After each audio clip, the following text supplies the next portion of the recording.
spill his blood, spill his guts. He found me out that little putz. It's time for you to pray above the weak. Make him scream, make him beg. Well, good luck and break a leg. So Mary Mazel Tov and get the geek. Get the geek. Let me love what we do, but first we gotta sniff some glue. Drugs are good when you're going off to war. Hey now, cats, we're back again this week on the Balls from Ellwood show, and if you know balls, you know my absolute love of trauma, and I have a treat for you today. We are actually, Xtina and I just finished the very last showing of Toxic Avenger The Musical, and we're going to talk to the cast here. I have to say, if you guys have never seen it, you have to go see it. It's amazing. It captures the trauma spirit, and it's fun and playful. And I have to say, this cast was absolutely amazing. And actually, all of them are working double duty. It just blew me away. So I just want to ask you guys, how hard is it to adapt like a trauma movie into like a stage show? How long did it take? Tell me a little bit about the preparation. Just tell me all about it, because I have questions. I want to hear all about it. I can say it took about 5.5 weeks rehearsal-wise for us to get all the music and choreography and staging down. And for me, I like having it as like a campy adaptation of that horror movie, because then you can kind of go over the top with your acting. Yeah, no, I totally agree with what Leah said. The awesome part about this production is we had such an incredible team. Brent Rogers, Amy Buchter, Brian Mann, and Julia Scythe. We could not do it without them. Dakota, our sound guy. Lynn's got it for you. Yeah. Lynn, oh, sorry. I wasn't done. Our incredible music director, Lynn. It really took a whole village, and we put it together in a short amount of time, but it was a beautiful process to be a part of. Foxy, how about you, buddy? Well, it's just a really, really fun show. Like they said, it's so campy, and it's so high energy. You can just really enjoy it. It's super fun. Oh, I gotta say something too. No, it was great. I saw the movie years ago, like the first one, and I remember the Toxic Crusaders cartoon. And I believe your mask is like a modified version of the Crusaders mask. We kind of butchered and made it into our sort of thing here. But this is my reintroduction into trauma. But Nice. I think we're back in. It's a lot of fun. That actually leads me to my next question. What did you, if any, have any familiarity with trauma before you decided to do the Toxic Avenger musical? I did not. I had never heard of this musical, if I'm being completely honest with you. And then the second that I got offered the role, I started doing my research and fell in love with the score. And it's such an underrated musical. I mean, every single song is incredible. So, yeah. I had only heard about it. My boyfriend likes trauma films, and he had introduced me to the musical version of it first, and then we went back and watched the 80s version to prepare. And at the same time, the new one with Peter Dinklage had just come out too, so we also went to see that. And I kind of fell in love with it. I was like, what is this about? And then I kind of grew to love it, actually. Yeah, my introduction to trauma and the Toxic Avenger was through the Toxic Avenger musical, and I went to see the new Toxic Avenger movie with Peter Dinklage. I absolutely loved it, and I learned a bit about the history of the Toxic Avenger, and it's so amazing that it was adapted into a wonderful musical.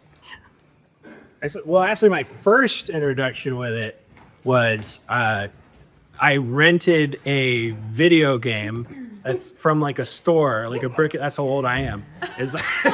Yeah. But I got the video game that I think it was the Toxic Crusaders Sega Genesis game, and I had no idea what it was. But I got it was a sticker book that came with it, I think, and I was I didn't know anything about it. It was just it's a green guy and he's got a mop. That's cool. I later on learned it was a whole universe of stuff. Let me ask you all, what was, in your opinion, the easiest part about this production, and what was the most difficult? For me, the easiest part is the show is just so much fun. Like, we get to go on stage and just have fun the entire time. It also helps when you have an incredible cast. I know we had a short amount of time, but we grew very close in that short amount of time. You know, theater is such an intimate act, so I think it's really important to feel comfortable and trust each other. And every single person, I know there's only 5 of us, but we're very close and trusting of each other, and we know that we can rely on each other. The hardest part, the physicality of it, the bruises, the blood. But all things considered, yeah, it's just so much fun. Yeah, I would say the easiest part, not to say that it was easy, but you guys made it easy because you're all such talented actors and performers. So like I got to kind of rely on you a little bit. So that was really nice. And that it was so fun. And then the hardest part was the quick changes, but it was made very easy by our tech crew, Brian, Mann, and Julia. And so they were amazing. So that made it easier, but that was the hardest part for me is the quick changes. No, and I think one thing that people underestimate is how hard the music is, and that's why Lynn was so incredible, so diligent, even going above and beyond, like recording things for us at her home. Since we did only have a short amount of time, she totally went above and beyond for us, and I think that really shone through in the music. Yeah, working with everyone, it like just made the process and experience so easy. But the hardest part is definitely the quick changes. I mean, these guys play so many different characters and they're on and off stage. I don't know how they did. And I'd say the hardest part for me in the show is I go down through a barrel here. I'm Melvin Ferd the Third. I get dumped into a barrel of toxic goo, and then I emerge as the Toxic Avenger. But when I go down through, I gotta do a super fast quick change, get makeup on, change the whole costume. But yeah, that's probably the hardest part of the show, is all the costumes. Yeah, I think the easiest thing is like a little counterintuitive, but the fact that it's such a small cast. Like there are only 5 people in the whole show. It's us 4 and Elijah. I don't know where Elijah is, but he's somewhere. But the fact that it's so small means we get to really with a big cast, it's hard to rein everything in. I mean, people do it obviously, but when it's small, you can work on just like little stuff. You can get so specific and be tight with each other, and that made it really, really kind of very smooth. And then I agree, the costume changes are very difficult. I mean, many myself, I think I lost weight during this. Stop moving. Yeah, like sweating buck. I wear 3 different T-shirts. This is I'm on my 3rd one. There's salt. Yeah, so that's a lot. It's very athletic. Yeah. I got a couple more for you. When you work in close proximity for so long with somebody and you're learning all this stuff, and this is in fact the last show, is it bittersweet whenever it has to come to an end? I think it's more bitter than sweet, honestly. Like, this is my 34th show here at the new Castle Playhouse, and this definitely is #1 in my book. And just the whole experience from top to bottom was incredible. Yeah, I'm gonna be sad. It's definitely not better than sweet. Yeah. Yeah, this musical is so fun, and working with everyone has been amazing, and I'm gonna really miss doing it. Yeah, bittersweet's a good word. I've done a lot of theater. I've always compared doing a show to Tibetan monks do a thing where they make a mandala out of sand, and I've always. No, I know what you're talking I'm a nerd. Okay, leave me alone. I've always compared. They make this beautiful work of art, and then they just destroy it. And it's like everything is nothing lasts, but it's this beautiful moment, and that's doing theater, and that's getting to know these group of people and being in this situation together, and then it's beautiful, and then it goes away, but it stays with you too. But also the sweet part is I'm very tired. It's the best. Yeah. So there's that. You get to sleep. Yeah.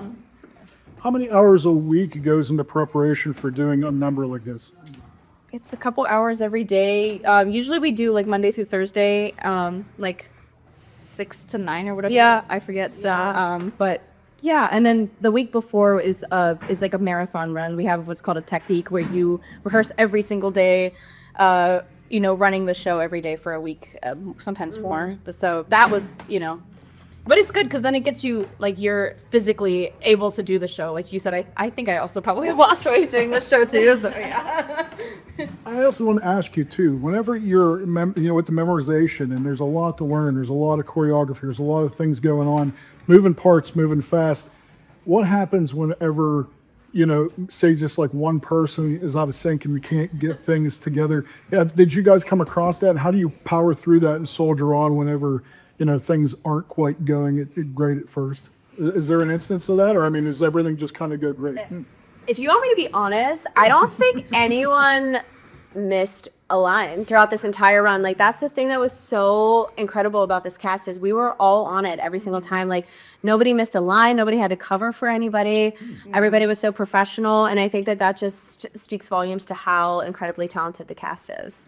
Yeah. And like live theater, like things happen. So like, but we have covered each other for like little things. You know, sometimes something doesn't go right. A curtain fell on me at one point yesterday. Oh yeah, I forgot. Yeah, but like and that's the fun part about live theater though is that you get to kind of like And the audience appreciates that too. I remember David actually covered for. So we have a lamp that our director Brent wanted to kind of bring in some of like the practical effects into it. So when he shoots the lamp, someone pulls a wire off stage, and the wire actually got tangled up in the costume. So Sal the cop actually reset the wire while pretending to like search the apartment, and he improvised that and actually made it work for the next scenes. That was really cool. Or when the gun didn't go off, Gun we didn't go improvised with Dave saying bang, and the audience loved That it. became the sound effect. So David covered for all of us. Is that right? Yeah, as long as the music are concerned. Very chill. Like that's what I was saying earlier with the small cast. Yeah. I mean, when somebody's out of sync, like we were so familiar with each other's processes at this point. We know if something's up, and we know if we're off, and we can immediately it self-corrects. Yeah. Because it's just we're in sync with each other. Right. Yeah. And the musical itself is just so campy and weird and chaotic. Whenever like we do have a technical difficulty or something goes wrong on stage, it just adds to the fun chaos of the show, and the audience absolutely They love it. It just works. Last question. What is next for the cast of Toxic Avenger Musical? What do you guys got going on next? Is there anything you'd like to plug? I plan on sleeping a lot this week. That I don't have any other theatrical events happening in my life anytime soon. I'm sure I will, but I'm going to take this opportunity to kind of digest the last couple months of our lives and just get some rest. Well, I don't have a show coming up, but I do. My brother and I do a. We have a theater company. It's called the Jesters Guild, and we do shows in Pittsburgh. And he also actually does a podcast, which isn't trauma exactly related, but it could be. It's called Vaguely Scientific. And people write in science questions, and they answer them in ridiculous ways. The example I always give is like, what's the anatomy of a centaur? How's the digestive system work? It's kind of a fun thing, but they can totally do like a trauma episode. I'm going to suggest he does, actually. Let me roll. I am actually going to be in the Savoyards of Pittsburgh are doing a play version of It's a Wonderful Life. So me and my boyfriend Mike are going to be playing George and Mary and It's a Wonderful Life at the Pittsburgh Savoyards. Nice. My next stage performance will be in December with the Center Theater Players, the company in Rochester. They're doing a Christmas show. It's a super fun little Christmas show with a bunch of different Christmas numbers and Christmas skits to really lift your Christmas spirit. It's super fun. So that's what I'll be doing. I'll be there. Yep. Well, there you have it, cats. We are here at the new Castle Playhouse with the cast of the Toxic Avenger. If you have not seen it, I recommend that you go see it immediately if you can find it somewhere. But you really missed out here because you did yourself a disservice. But check it out. This is Bull signing off. Peace and love. Thank you, everybody.